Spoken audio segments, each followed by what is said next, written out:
Let's hop over to Agilent A. Very simple stock symbol company getting beat up pretty good today. The stock is off almost 7.5% as we are live here right now.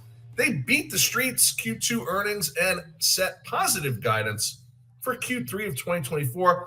I think that was on the basis of all of this unexpected demand for a non-essential outpatient style services that has gotten the managed care sector, the insurance side, so beat up. Agilent, of course, is a provider of different materials and goods for the life sciences sector. They benefit from increased demand for non-essential outpatient style services.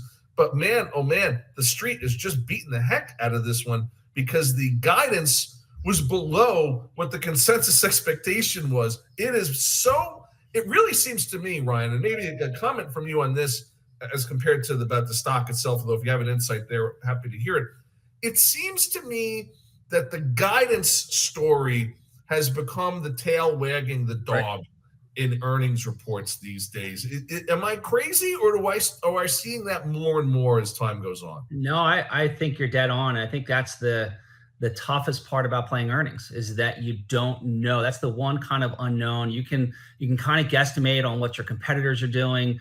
You can kind of guesstimate, again, I think in terms of where the stock's been, how it's been trading, getting a good feel for it. I mean, we already had a little bit of a sell-off in this one. This was going from like 155 to 145 before earnings. So we already had a little bit of a downtrend, but I would have never guessed from that perspective that we would have dropped as much as we have.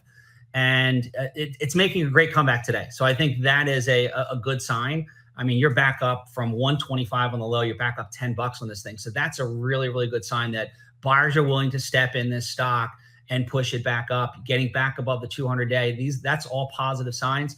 So again, this would be one I'd probably look at, maybe give it a day or so, let that volatility come down.